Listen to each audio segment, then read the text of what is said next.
I appreciate Senator Roberts' service to our country. I appreciate his service in the Marines. I would say that you are a very well-dressed opponent. I admire your accumulation of wealth. One of the lighter moments in this heated campaign at a Kansas Senate debate when independent challenger Greg Orman and Republican incumbent Pat Roberts were asked to say something nice about each other, and we're back now with a panel. I want to go back to that board that I showed the two-party chairmen, and again, here's what you see. The Obama approval, and these are all key states that the Republicans are trying to flip. The Obama approval between 32, 39%, and all of the incumbent Democratic senators voting with the president at least 93% of the time. Britt, that's got to be a big problem for these Democrats. Historically, it absolutely is. And that's just one of many factors that would tell you that things are lining up almost perfectly for the Republicans this time. And they could win 6, 8 seats, even more in the Senate. However, the Democrats are doing everything they can to replicate the turnout operation that they used to support Barack Obama in the 2012 election. It was the best ever built, best ever designed. And if they were able to replicate that and turn out, especially, you heard Reince Priebus though say, I've heard him on that, and maybe he's right. We'll find out. But remember, it took the Democrats 8 years to overtake the Republicans, who had the best turnout operation back in '04, which contributed mightily to the re-election of George W. Bush. Whether the Republicans can catch up in 2 years is a good question.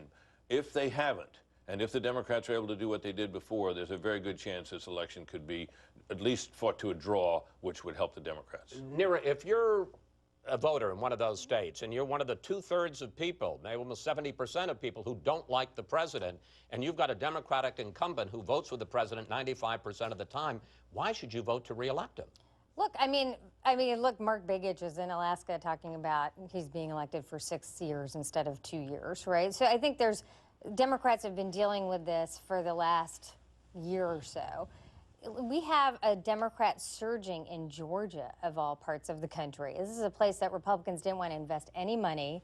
They're putting millions of dollars on the air to defend a seat in Georgia. So I don't think the politics is lining up perfectly. Obviously, I think the fact that Republicans are in this late date looking at a candidate who's hitting almost 50 in Georgia is a surprise. I don't think it's going to be a wave one way or the other. These are hard-fought races all throughout the country, and we have governor's races, Florida, Wisconsin, in which Republicans are likely to get knocked out. All right, we are tight on time in this segment, so I'm not going to ask George a political question. You wanted to have round two on the issue of Ebola. Go ahead. Well, I just thought since we've had now the Congresswoman Schultz from Florida has raised the issue.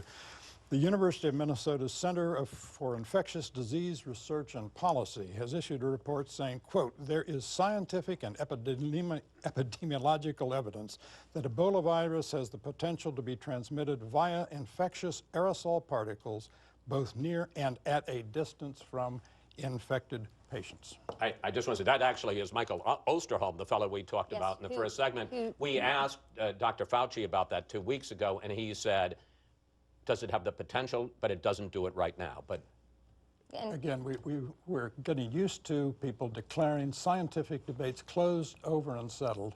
They rarely are. All right, back to politics. Juan, what stands out for you about this election at this point, 2 weeks out? Achoo. No, I'm kidding. Well played. Thank you, brother.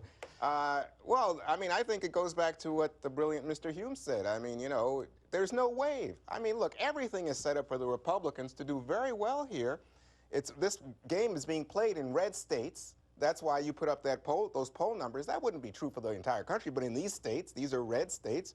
And Republicans should be... But those are the states that the Republicans are trying to flip. But I'm saying, so they should be wiping the table. They're not wiping. There's no wave. Remember, 06, 08, 10, especially 10, 12, wave elections. But we weren't so sure there was going to be a wave before. I mean, let's wait and see what happens. Are you kidding? Historically, I think you go back to the 1800s. Second-term president, midterms, they do terribly, Chris, terribly. But my only point is to talking about look, George Will's overstatement of certitude. Well, I'm just saying, we do know there's no wave at this point, 3 weeks out. Second thing to say, I'm amazed the Republicans have no agenda. They have yet to say what they stand for. And third, this election is really about women.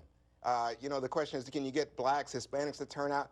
It's the women, and it's all about, you go to a place like Colorado, all about women's rights. George, you have 40 seconds to rebut Mr. Williams. If you see an ad this year, Juan, that refers to the president by name or refers to his signature achievement, the Affordable Care Act, the chances are very good it's a Republican ad, not a Democratic ad.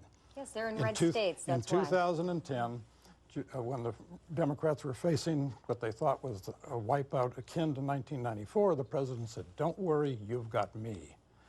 Didn't work in 2010. Let me just say, I there's remember no, saying that. the Affordable Say it Health Care quickly. Act, not an issue. Just not there. Economy, unemployment, down.